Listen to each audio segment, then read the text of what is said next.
Die Corona-Krise hat die meisten The corona crisis brought most of us into a pretty difficult situation. Many of us were simply in relatively small flats with partners, children, and then there were a lot of arguments, especially if the family had been under a lot of stress anyway and the parents had thought about splitting up. Maybe they were trying to work from home as well. Many others were all alone at home and suffered from acute loneliness. They weren't only alone at home, maybe they also lost their jobs. Then they were very isolated, or they simply couldn't work. And the few contacts that were possible were very distanced. In addition to that, possibly financial concerns, that they were worried about their livelihoods. Old wounds came to the surface again, old trauma. What usually helped us in our everyday lives, stable relationships and meaningful work, as we all know, that was no longer there. And what helped us to distract ourselves in the past, for example, going to restaurants, going to saunas, going to do some sports, going shopping, concerts, and so on, all this didn't take place either. So we were really confronted with ourselves. And maybe for some of us, it was the first time that we found ourselves in such a situation. We humans need love, we need closeness, compassion, we need to be understood. If we don't have that, we suffer. We need to be close to people all our lives, from the moment that we are born, from the moment we are conceived in the mother's womb, up until our death. Being a human being means interbeing. It means living together in relationship.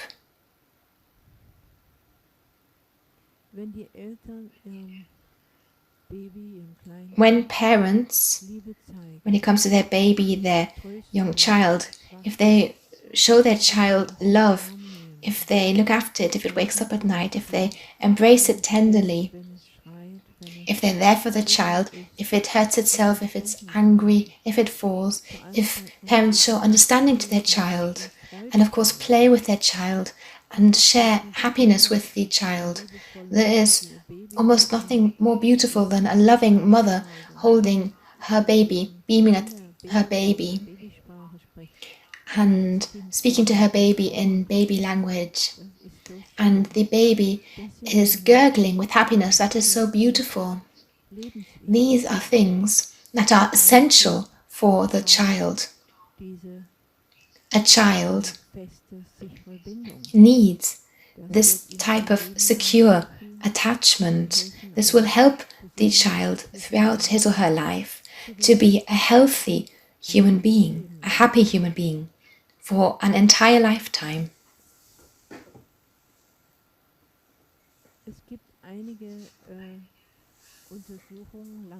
There is some research, some long-time research which was carried out, studying the relationship in a parent-child relationship on the one hand, and then health on the other hand as well.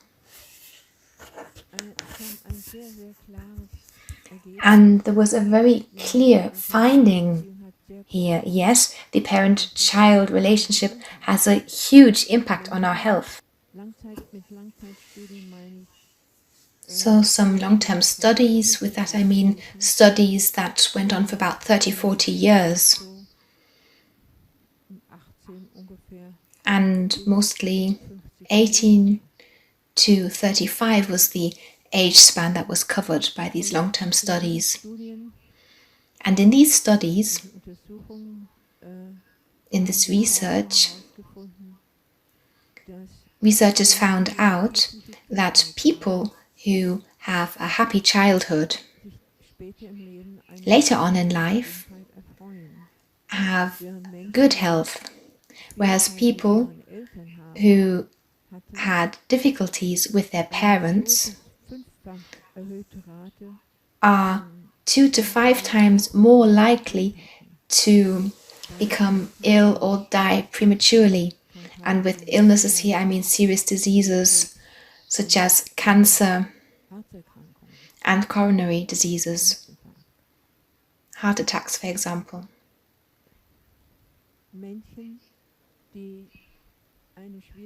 People who had a difficult childhood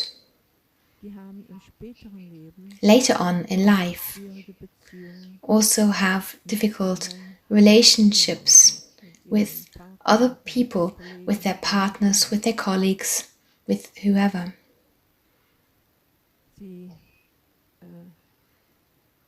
They feel lonely and isolated, often at least. Of course, this never applies 100%, but still, it's very striking. Loneliness and isolation are the main factor for severe illnesses. Of course, researchers also studied the influence of alcohol, of smoking cigarettes, bad eating habits, so too much sugar, too much fat, and so on and so forth, or not enough sports, for example, not enough physical exercise, stress. The influence of genetic diseases was also taken into consideration, and all these play an important role, but the main factor was loneliness and isolation. All the other factors together were not as important as this other factor. So this means that people who are truly lonely, even if they did physical exercise and stuck to their diets, they were not able to experience the same level here as people who are happy even though they smoke. Well, maybe I should be careful with what I'm saying here. I don't want to encourage anybody in this regard. But, well, let's put it this way. When compared to people who were happy but maybe didn't have a 100% healthy lifestyle. Human closeness, love, understanding, this, on the other hand, are things which nourish and heal us humans. Of course, ideally, we give and receive love. When we love somebody and this person returns our love, loves us as well. But if that is not possible, then in this research, it clearly is not that severe, because we can give love, and that is at least as important as receiving love. When grandparents help their grandchildren, when they help their children, when we help each other in our Sangha, when we help as volunteers somewhere, for example, when we help immigrants learn German or teach German or whatever, that can help us a lot. It can help our immune system, our heart, it can help our entire system. So then we can overcome isolation and loneliness and feel connected. And that is the strongest antidote against loneliness. I think during the Corona crisis, many people felt this. Maybe they were alone, but still they went shopping for older people, for example, or they tried to find other ways to help older people or sick people, and in doing so, they helped themselves. But then a question also arises, at least for me. I asked myself, people who had difficult conditions in their childhood, will they become ill now as well? That seemed particularly difficult. But fortunately, the answer to this question is no, that is not necessarily the case. But we have to do something for this.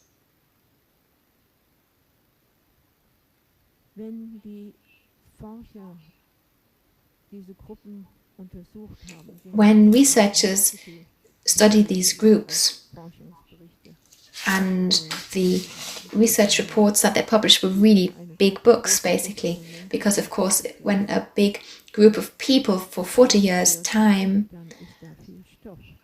is studied, then of course there's a lot of material. There are different illnesses, diseases that were covered, different aspects in general. But apart from the main group, happy childhood, then the other main group, unhappy childhood, one other big group was identified. They looked at those who said that their relationship to their parents was very negative, that their childhood was very difficult and painful. Then another group said, well, my childhood was difficult, my parents were difficult, I suffered as a child, but I achieved reconciliation with my parents. I understand them today. And I can also see something positive in the suffering with hindsight. So they see a meaning in life, and this becomes obvious in the way they talk about their lives as well. The examples that they choose to explain their lives and what they don't say. So whether they make accusations or whether they show understanding for their parents. Maybe they realized and understood now as adults that the parents were severely traumatized. They couldn't have acted differently to the way they did, possibly due to the war or difficult childhoods or other difficult trauma, no matter what. They understand that the parents didn't intend to harm them, but that in their suffering they could act no other way to the way that they acted, that they had no help to look after their child better.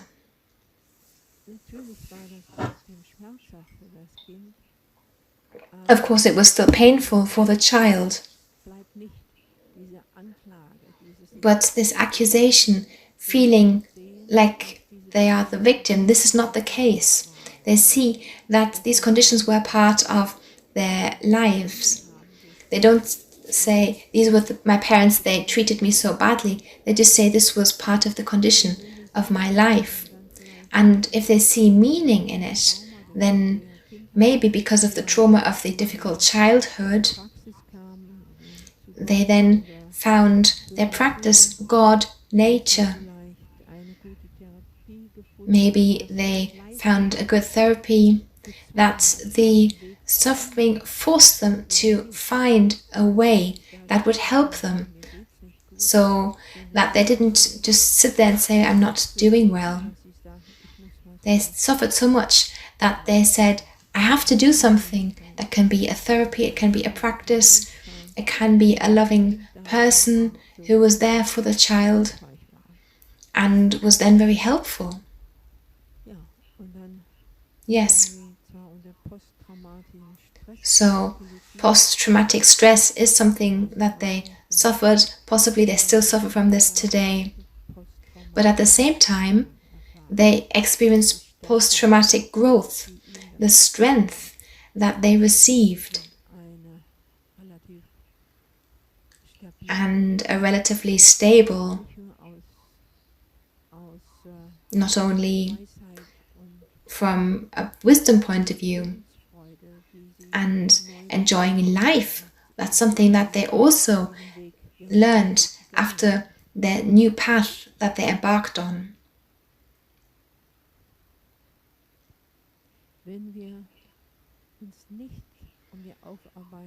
If we don't come to terms with our childhoods, if we stay in our negative perceptions,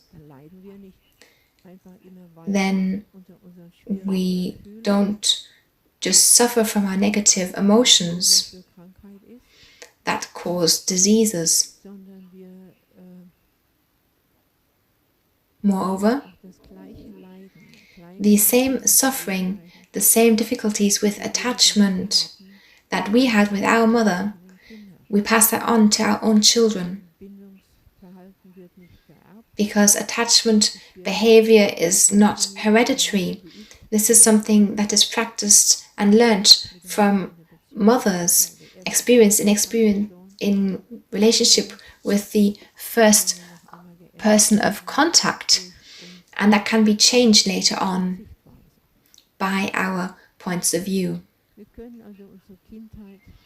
So we can't change our childhood,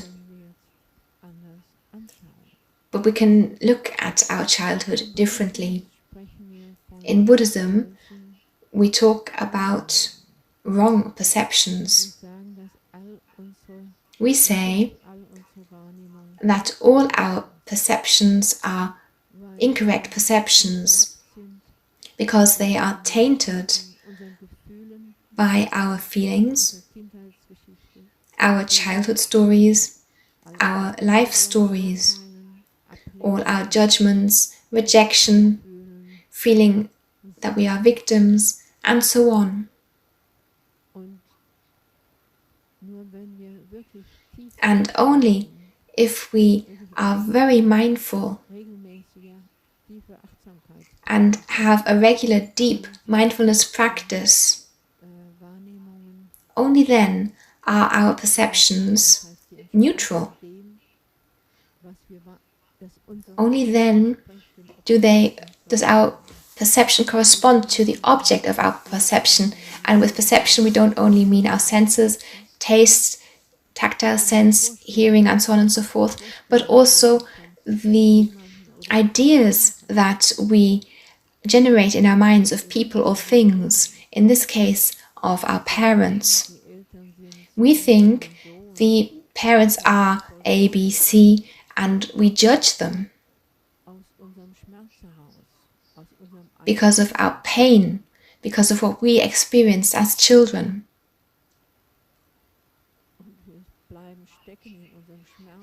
And we are stuck with our pain, with feeling that we are the victim. But if we look deeply, then we can see, oh, this is my judgment, this is my anger, this is my rejection, and so forth. This is my pain. And these negative emotions, we can embrace them. The image of the parents, we can focus on that when meditating. We can see our parents in our minds. What is my perception of my parents? And then feelings surface, memories, key moments, emotions. If we do this again and again or for some time, if this becomes the topic of our meditation, then we will be able to transform a lot, because we are at the roots. We see that our perception is not the perception of our parents as they are. We see that we are really attached to our feelings. This is not a judgment. Of course, our memories are always connected to feelings, but if we want to be free of suffering, then we look after our emotions and we stay with our emotions. We don't need to be victims. We don't need to be lonely. We don't need to always feel hurt. We can look after this by allowing these emotions to be there in a loving way, because these are the things that make us ill, that isolate us, that are a problem in our relationships. And then we also look at our relationships today, not the relationships of our childhood, but our relationship, for example, with our partners, colleagues, best friend.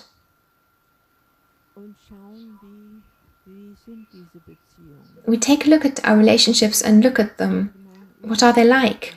And if we had an argument lately, we can look at that argument. What happened there? How did I react? What kind of emotions did I have? Did I feel rejected? Did I feel that I was being ridiculed, or what happened? What were my feelings? And these feelings, are they a reaction? Is this something that I know from my childhood? Did my parents treat me that way too? Did they reject me in that way, or ridicule me in that way, or no matter what? Then I look at that, and if yes, then I know that is my suffering. I don't need to complain to my partner what he or she did or said, because it is my suffering. My partner touched the seed in me, but I am the only person who can deal with this seed. Many people don't like sitting with their difficult emotions. They don't like embracing them and permitting them and simply sitting with them. Maybe they prefer to practice with the inner child. The inner child, basically the practice is the same. So the seeds from our childhood that were watered, we don't think so much about what the other person did. We think about our reactions. When we practice with the inner child again and again, we get to know ourselves better and better. And then we know that the inner child also has the advantage that we know that we don't judge it. If we are jealous, for example, then maybe we are ashamed of that and we say, no, I'm not jealous, or we find it difficult to feel devalued and to sit with that feeling. But if it's the inner child, then we can say, yes, my darling, I'm here for you. I'm here for your jealousy, for your feeling of not being valued. I'm here for you, my darling. I am here. It is okay to feel this way. You are allowed to have these feelings. I'm here for you. If we practice this way, there's more love in this practice. The practice with the seeds in our awareness, calming our breath, that is the core practice of the Buddha, of Thai. And sometimes using the inner child practice could be a little bit easier.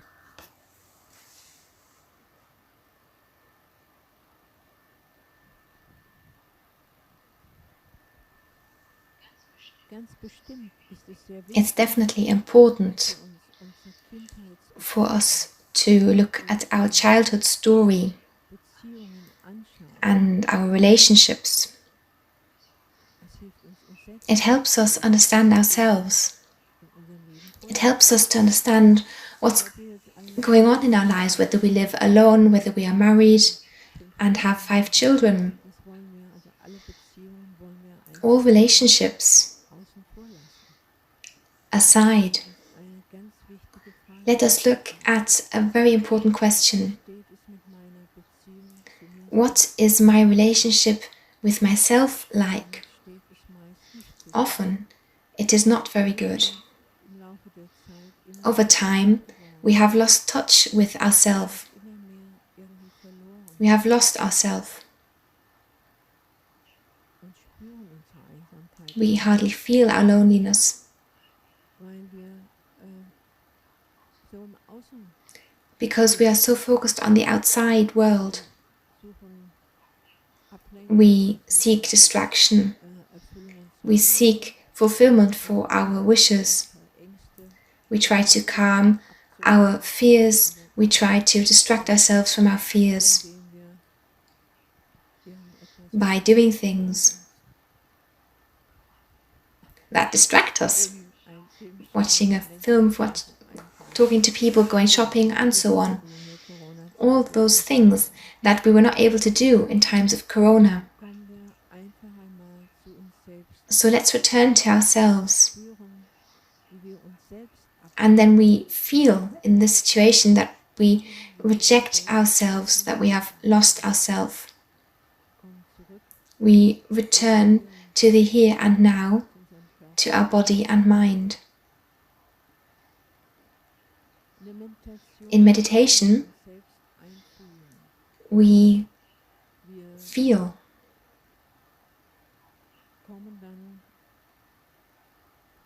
And then we come, thanks to our breath, to our body. Thanks to that, we get in touch with ourselves. And then we also feel the difficult things, for example, the loneliness, the inner critic. If we accept this, if we can't accept this, if we feel fear of rejection, then we have to respect that. We can't force ourselves to accept ourselves.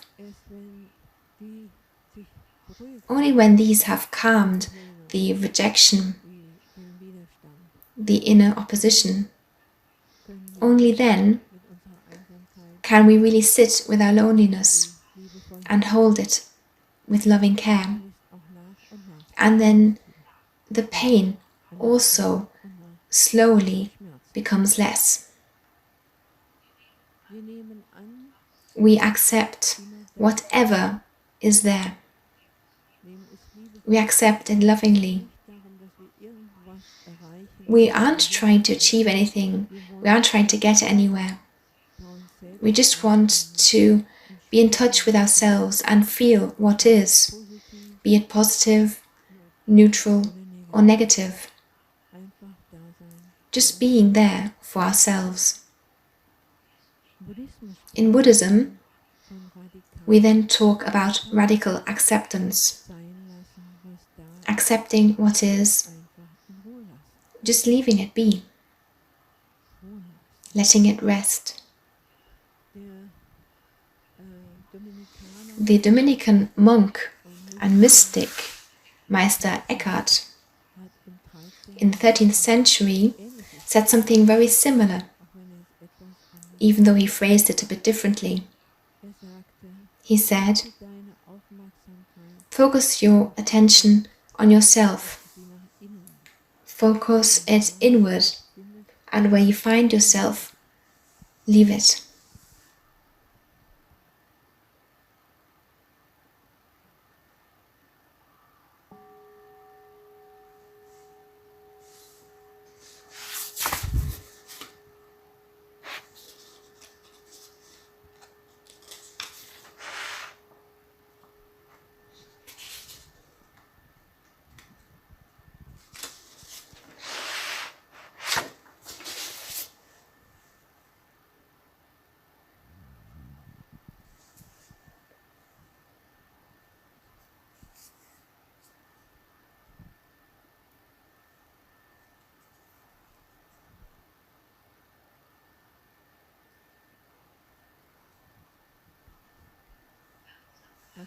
Mindfulness and meditation are a form of self-love,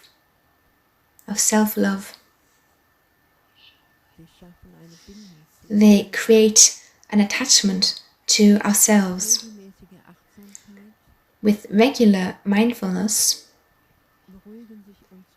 we calm our feelings and we achieve emotional equilibrium.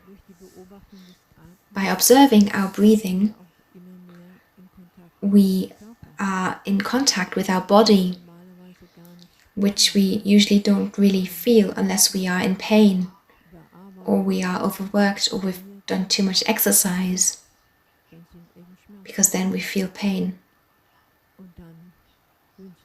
And then we wish that we weren't in pain because we want our body to function. In deep relaxation, body scan, we focus our mindfulness and basically scan our entire body with it. And we really establish a very close connection with our body then. We feel whether there is pain or unease. We feel whether there is pressure, heat or cold. And the more we do this, the more our body becomes a trusted friend.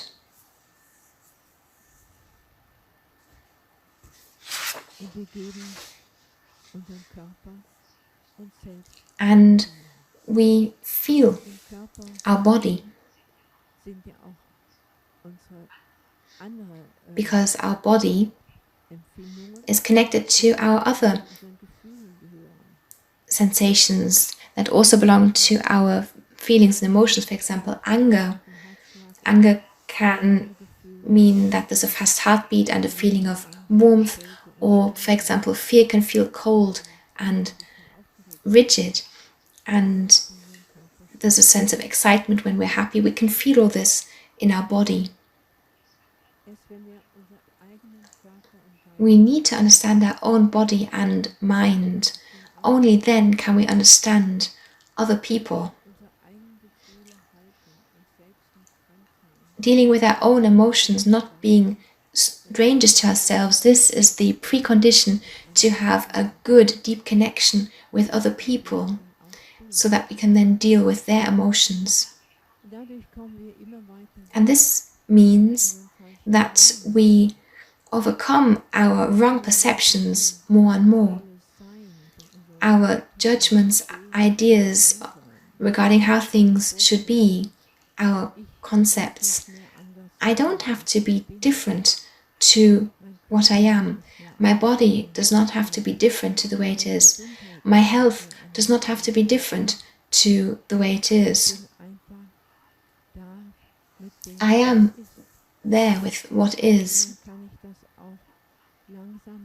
And then I can practice this with the other person slowly too. The other person does not have to be different. The other person is allowed to be the way the other person is, whether this be the partner or our parents.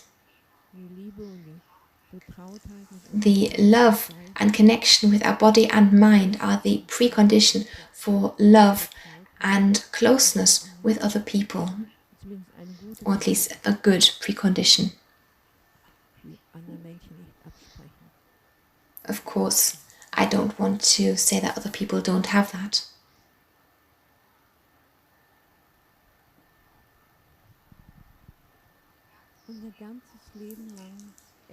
Throughout our lives, our brain changes. Physiologically, due to our experiences, due to our actions. So this is neuroplasticity. The experiences that we have in our everyday lives, our mental activities, for example, when we learn languages, or we learn to play an instrument, we learn a new form of exercise, or we take up mindfulness and meditation. We have to practice this. But then something changes in our awareness and in our brain. New neural paths and networks are created, and the more we practice, the stronger these new paths become. And the old, because for example in the past, if we like to do maths and then we did that for a while, but then we didn't do any maths for a long time, we lose this ability. In school, every day or several times a week, we learn something, but then when we're 60, maybe easy maths are difficult for us because we hadn't done maths for such a long time. Or languages, many of us know that. If we learned a language at school and then never spoke it, after a while we forget a lot of this language.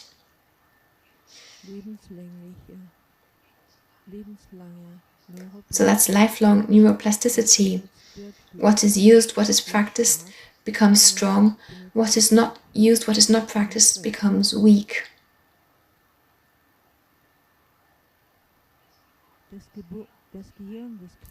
A toddler's brain, when the child was born,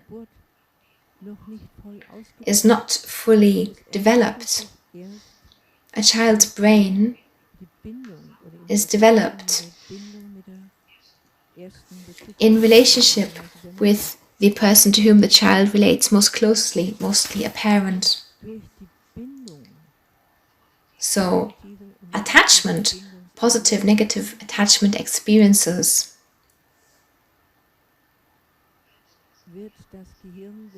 this is what changes children's brains. These attachment experiences are deeply ingrained in children's and toddlers' brains, and this remains throughout their lives.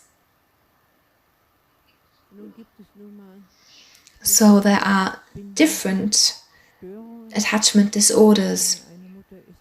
So maybe one mother is very cold and shows a lot of rejection, another mother is very temperamental and possibly also hits her child. This leads to different attachment disorders. There are different categories.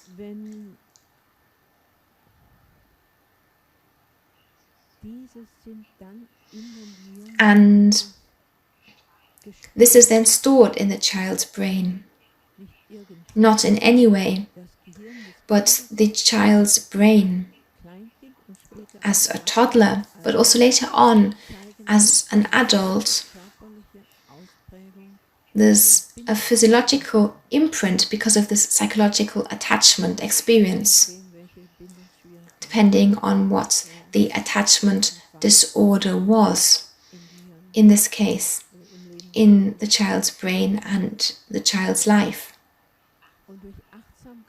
With mindfulness, as I said, not only at a level of emotions, of feelings, not only here can we change our relationships.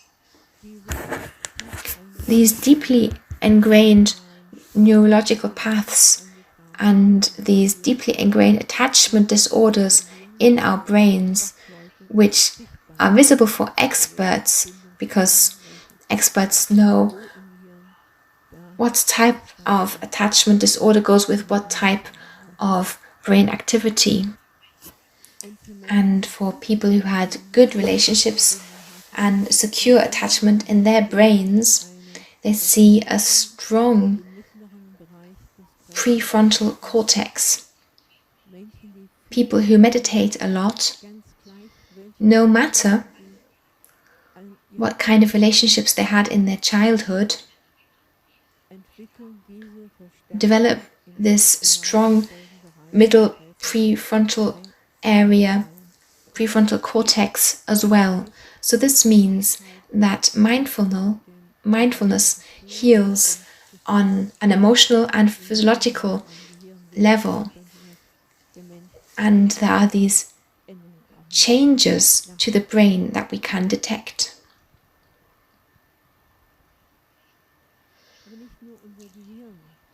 It's not only our brains that react as strongly to relationships with other people.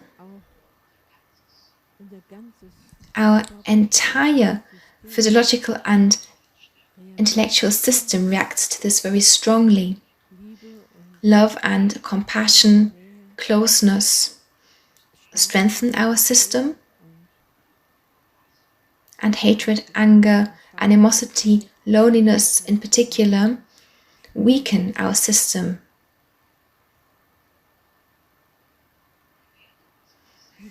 The values of our society, unfortunately, when it comes to our deepest needs, they are in total contrast to them. Often, our wishes, our deep wishes for belonging and love, for example, have to be oppressed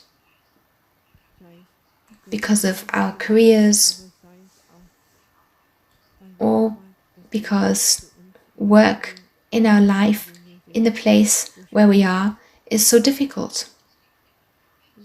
And there are more and more people who take psychotropic drugs because they don't have anybody who they can talk to. They feel lonely and hurt. And often they feel shame. They want to hide that they are so lonely because they think that everybody else is happy and they want to seem cool, just like the others. Some doctors, as is the case with the research that I mentioned earlier, see loneliness as the main factor for all diseases. So there are some doctors who work with patients and very clearly, thanks to their work, they really experienced this firsthand. The American cardiologist James Lynch wrote a book called The Broken Heart. And there he looked at the relationship between high blood pressure, coronary diseases, and loneliness. Of course, I could sum up what he said, explain it in a nutshell, but I love this quotation. He has such a wonderful language, so warm, that is quite unscientific. Loneliness is a killer. But how does loneliness lead to high blood pressure or coronary disease? Nowadays, at least we know one of the mechanisms at play, the remarkable shifts in blood pressure that happen when we speak. I realized that blood pressure among babies doubled every time when they screamed. For some time, I thought this increase was just a stress reaction. The longer the babies cried, the more the blood pressure increased. And then I realized the increase of blood pressure was not a reaction. It was part of the communication. And then I realized that this is exactly what grown-up patients do, but their screams are directed towards the inside. Slowly I started to understand. Blood pressure among human beings goes down when you listen to the person, because we hear these screams. And I understood the view of the body. The entire body is in a dialogue, and we totally overlooked this because we thought that language only exists as a separate entity from the body.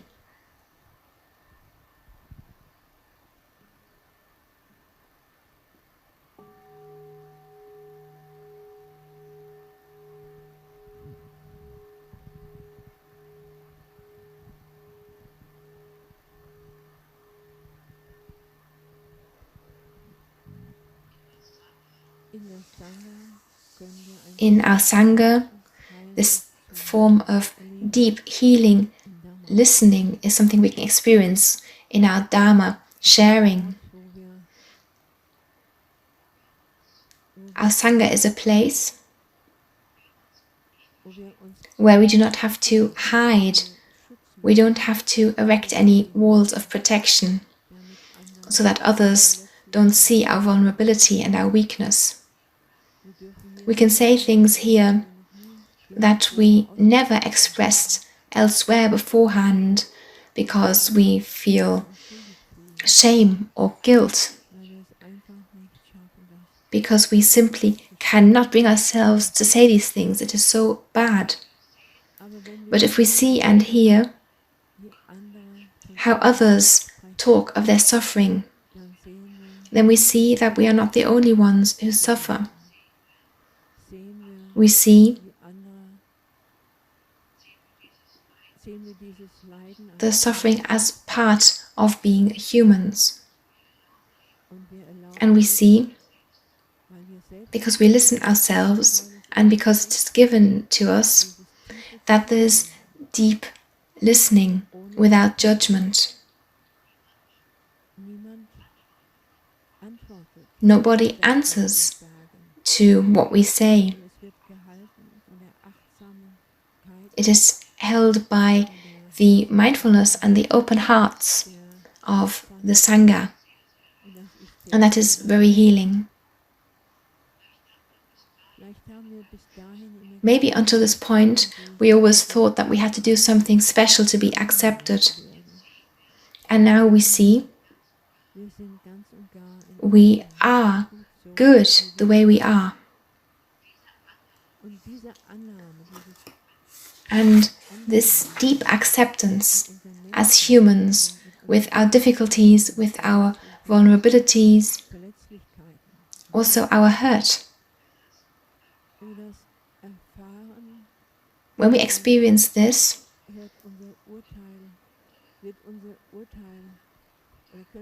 we can let go of our judgment, of the sense of feeling guilty.